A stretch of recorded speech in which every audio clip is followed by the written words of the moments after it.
This is the stories Julian tells. Gloria, who might be my best friend. Now, this part of the stories Julian tells, is our anchor text of the week. So this is the Gloria, who might be my best friend.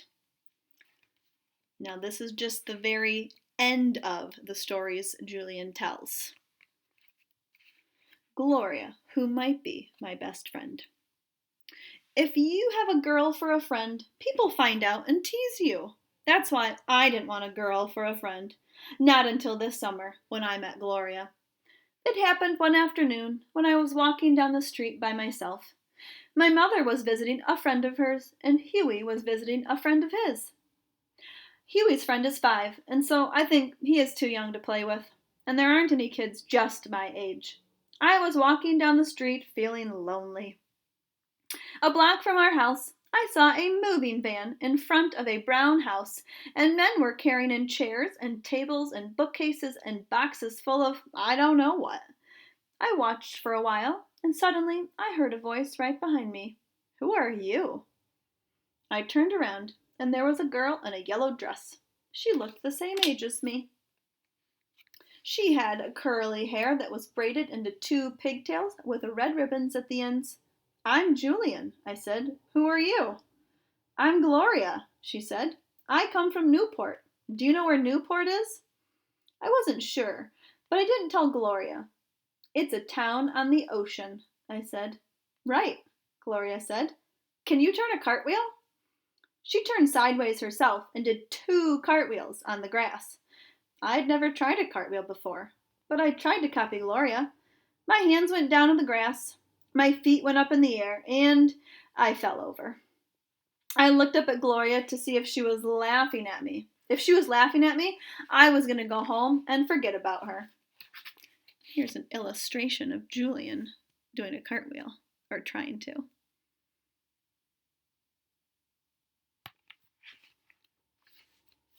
But she just looked at me very seriously and said, "It takes practice." And then I liked her. "I know where there's a bird's nest in your yard," I said. "Really?" Gloria said. "There weren't any trees in the yard or any birds where I lived before." I showed her where a robin lives and has eggs. Gloria stood up on a branch and looked in. The eggs were small and pale blue. The mother robin squawked at us, and she and the father robin flew around our heads.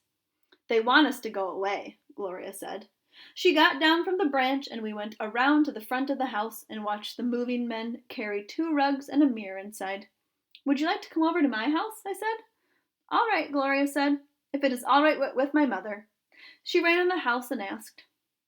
It was all right, so Gloria and I went to my house, and I showed her my room and my games and my rock collection, and then I made strawberry Kool-Aid, and we sat at the kitchen table and drank it. "You have a red mustache on your mouth," Gloria said. "You have a red mustache on your mouth, too," I said. Gloria giggled, and we licked off the mustaches with our tongues. "I wish you'd live here a long time," I told Gloria. Gloria said, "I wish I would too." "I know the best way to make wishes," Gloria said. "What's that?" I asked. "First, you make a kite. Do you know how to make one?" "Yes," I said, "I know how. I know how to make good kites because my father taught me." "We make them out of 2 cross sticks and folded newspaper." "All right," Gloria said. "That's the first part of making wishes that come true. So let's make a kite." We went out into the garage and spread out sticks and newspaper and made a kite. I fastened on the kite string and went to the closet and got rags for the tail. "Do you have some paper and 2 pencils?" Gloria asked. "Because now we make the wishes." I didn't know what she was planning, but I went in the house and got pencils and paper. "All right," Gloria said. "Every wish you want to have come true you write on a long, thin piece of paper. You don't tell me your wishes, and I don't tell you mine. If you tell, your wishes don't come true. Also, if you look at the other person's wishes, your wishes don't come true." Gloria sat down on the garage floor and started writing her wishes. I wanted to see what they were, but I went to the other side of the garage and wrote my own wishes instead. I wrote, 1. I wish I could see the catalog cats. 2. I wish the fig tree would be the tallest in town. 3. I wish I'd be a great soccer player. 4. I wish I could ride in an airplane. 5. I wish Gloria would stay here and be my best friend. I folded my 5 wishes on my fist and went over to Gloria. How many wishes did you make? Gloria asked. 5, I said. How many did you make? 2, Gloria said. I wondered what they were. Now, we put the wishes on the tail of the kite, Gloria said. Every time we tie one piece of rag on the tail, we fasten a wish in the knot. You can put yours in first. I fastened mine in, and then Gloria fastened in hers, and we carried the kite into the yard. You hold the tail, I told Gloria, and I'll pull.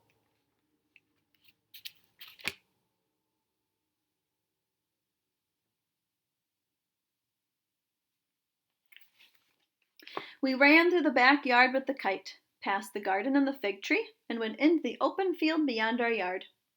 The kite started to rise. The tail jerked heavily like a long white snake. In a minute, the kite passed the roof of my house and was climbing toward the sun. We stood in the open field looking up at it.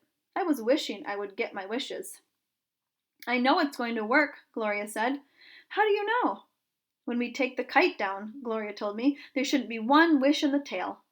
When the wind takes all your wishes, that's when you know it's going to work. The kite stayed up for a long time. We both held the string.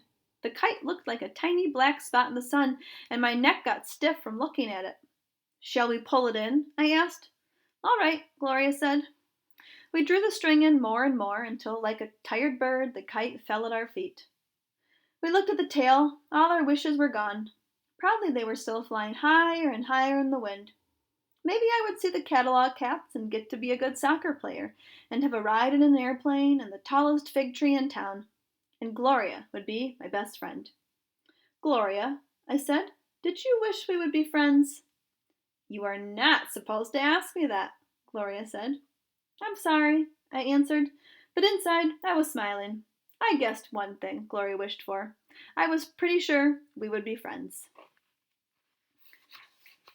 And that was Gloria, who might be my best friend, from the stories Julian tells. And that was the last part of the stories Julian tells. Looking at our table of contents, we can see Gloria, who might be my best friend, was the last part. And that is also our anchor text of this week, is this part, Gloria, who might be my best friend. But I wanted to read all of the other parts, all of the other chapters that led up to it. So I hope you enjoyed the stories Julian tells.